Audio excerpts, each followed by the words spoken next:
Well, welcome back, fishermen and twin troller owners. What are we doing today? We're fishing. Well, what's the plan for today? Well, it's the full moon time in November. It's been a warm week. It was cool last week. Water temperatures getting on the stage of increasing. That should trigger some of the fish to come in to spawn. So that's what we're going to go look for today. Come on along. Hopefully we're going to have a good day.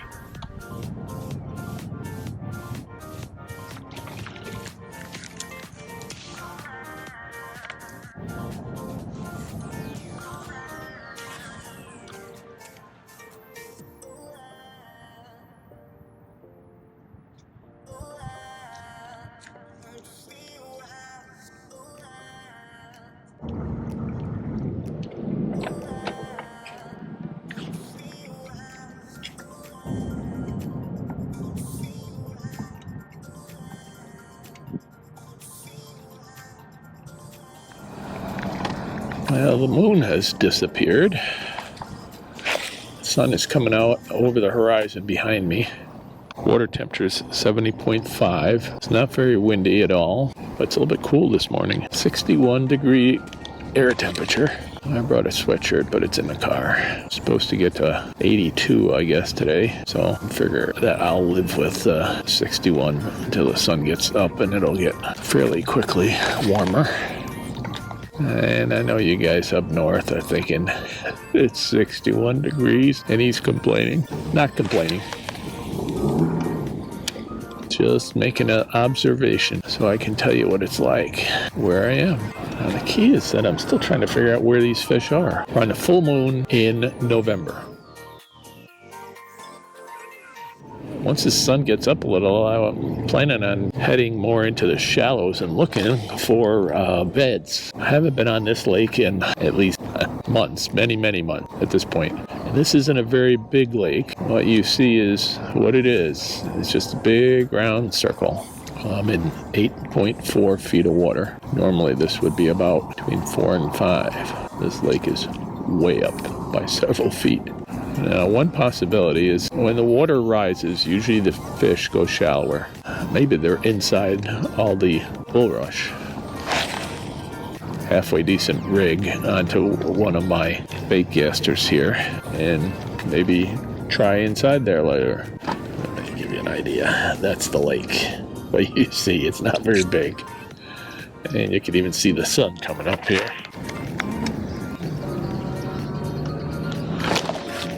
Come on, that was the bite. They seem to be really kind of hitting this. More swatting at it than trying to bite it.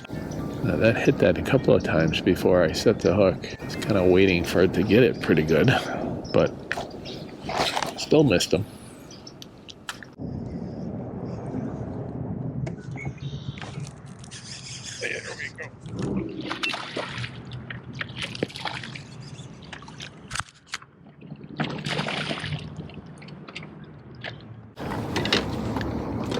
Well, finally, got something. Yeah. And that's on the MJ rig.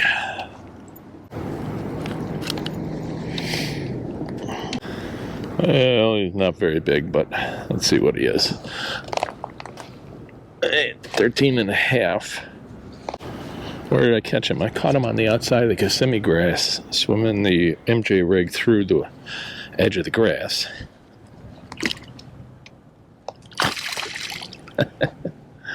A little dance.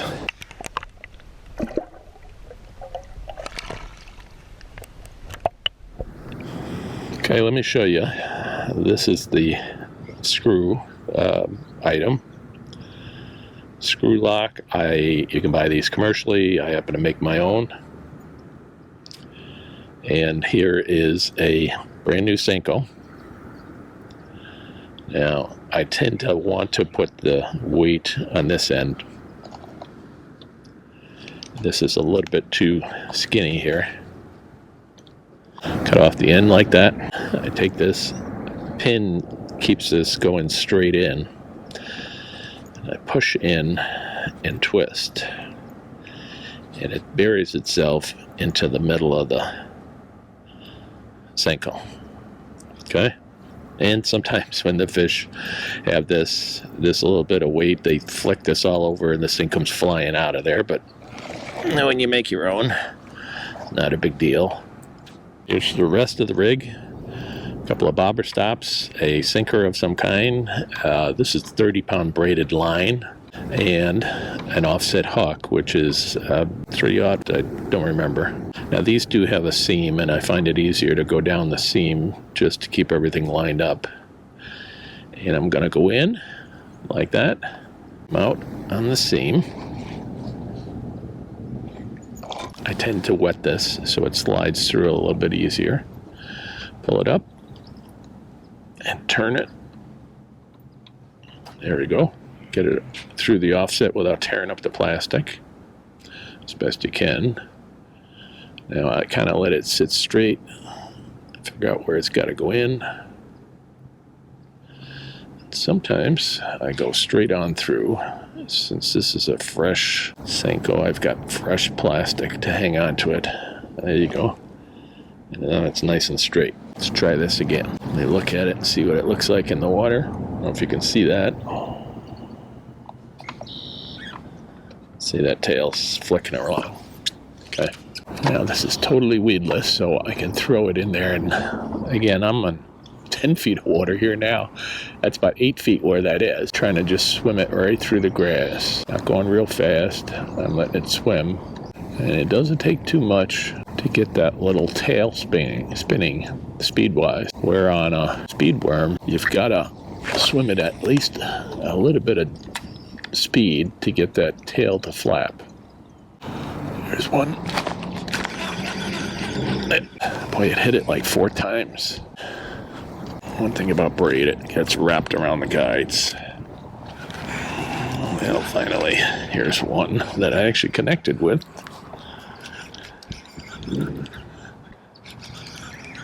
He's not very big. And he decided not to come see me. Oh well. Now, this is the Panoptics looking underneath that dock. You can see the legs of the dock here.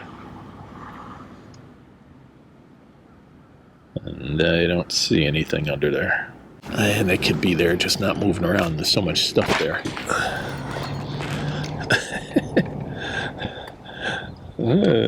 This isn't very big, but he's got an attitude. All right. Come on. Let go. I'll show you that in a minute. When I catch him on. He's 14 and a half. Okay, see you later, buddy. Goodbye.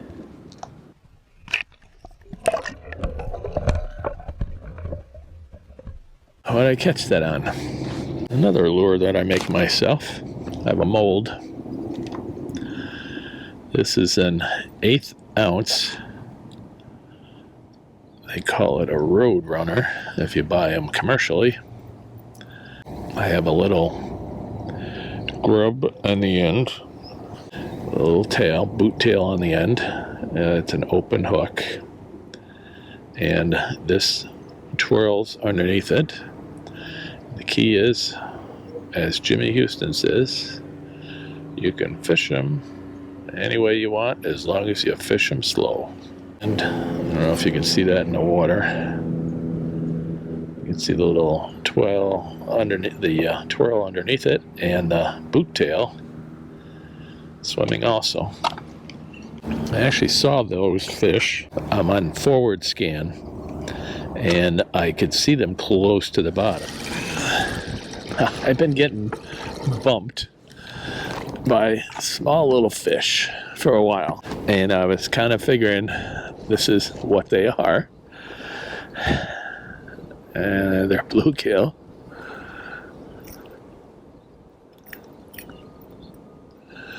And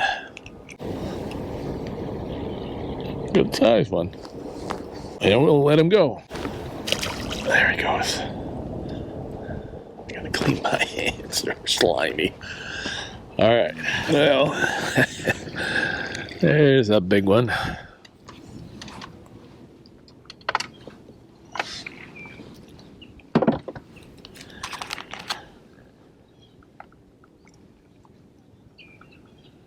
All right, there, guy. All right, don't be stupid now. I promise I'll let you go if you don't hook me. All right.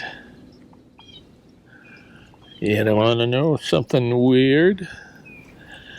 Florida's trying to raise the size of our fish population, and so this is now legal for me to take. Out of the 5 fish limit, only one can be longer than 16 inches. If you catch a whopper, you can take that one, although I would never take one anyway. See you later.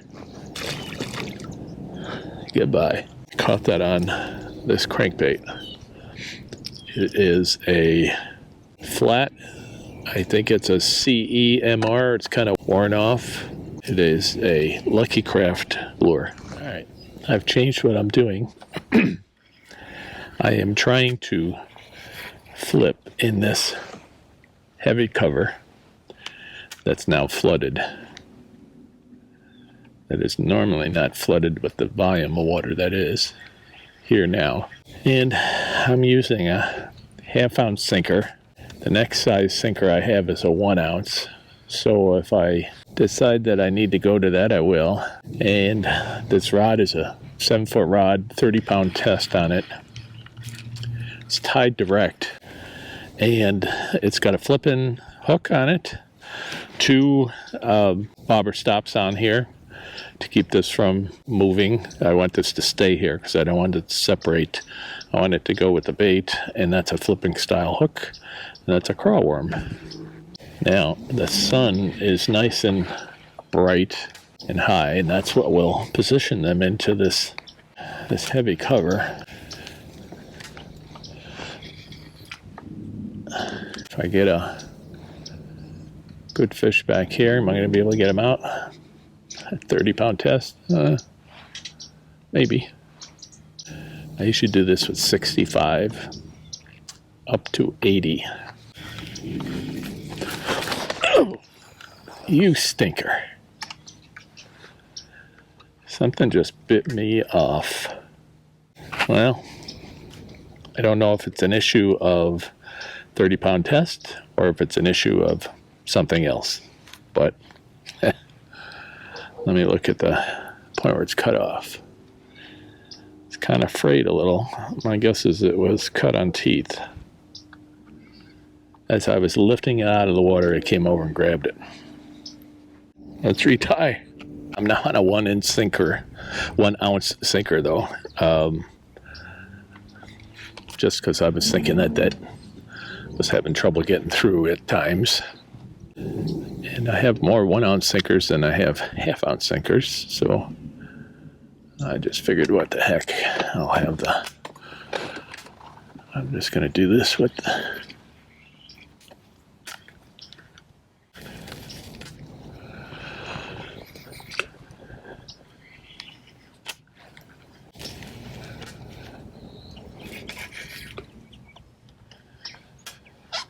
let's move over a little.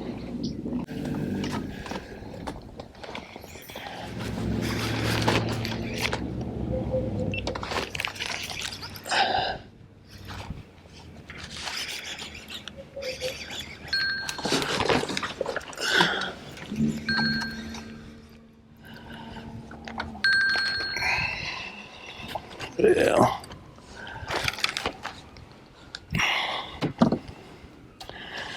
First cast after I changed what I was doing and went to a worm. Maybe that's what I should have been doing.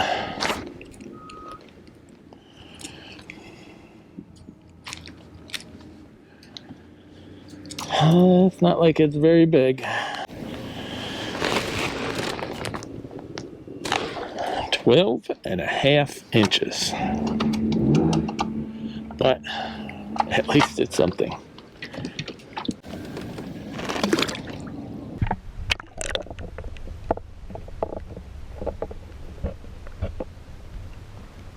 The very first throw, I get a fish.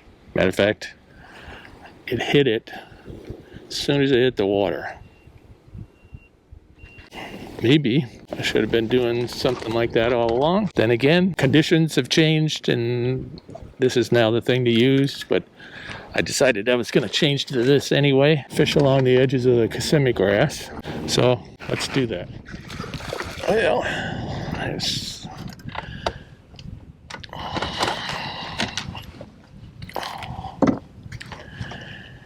that's the third time he hit this.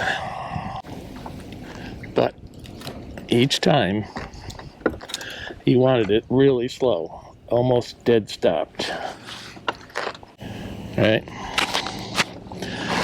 What do you think? He's like 13 1/8. Okay. See you later. Goodbye. Now I'm going to try to go real slow. Just on the outside edge of the Kissimmee grass. See how it goes.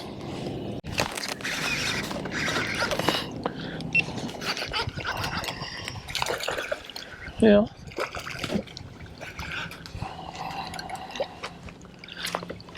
I guess dead sticking it is the way to go. Everything I threw all morning was moving bait. Let's measure. These are nothing to write home about. Just shy of 14.5 inches. Okay, here we go. See you later, buddy.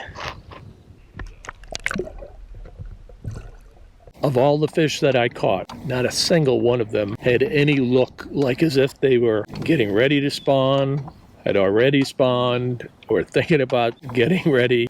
They had skinny little bellies. None of them were beat up tails. There were no beds anywhere that I could find. Now this lake looks like about between 3 and 4 foot above normal height. So it's a little bit hard to see in the water, but in the shallows I can see well enough that if there was a bed there, I'd be able to see it. That didn't turn out at all, which is odd to me. This isn't the best full moon for spawning. Maybe that's probably February, even March, but we should have something going on, and we don't. You never know until you get out and look. So how did the day go? Well, we caught some fish, nothing big, but I didn't really expect anything huge out of this small lake. What was the pattern for today? Well, this morning I started out with a topwater. I didn't get too far with that. And what I did find was fish chasing what's called an MJ rig, mostly on the outer edges of the Kissimmee grass. Some are on the inside, and eventually I traveled all the way around this small little lake and different places, caught different things. So there wasn't an awful lot of a great pattern. At one point I caught 2 fish on a worm, and I had just fished through that area on a worm a little bit faster, and what turned out to be that if I dead sticked it, if I literally threw it out and let it sit there and just once in a while crawled it an inch or two, those 2 fish came up and grabbed it. One of them grabbed it 3 times. The third time I finally connected with them. The other 2, they literally yanked my pole down, but when I'd set the hook, it just wasn't there. Third time, I'm assuming it's the same fish, I got him. Well, thanks for following. Thanks for coming with me. Those of you who are up north and can't go fishing, at least you can go fishing with me. Until next time, bye now.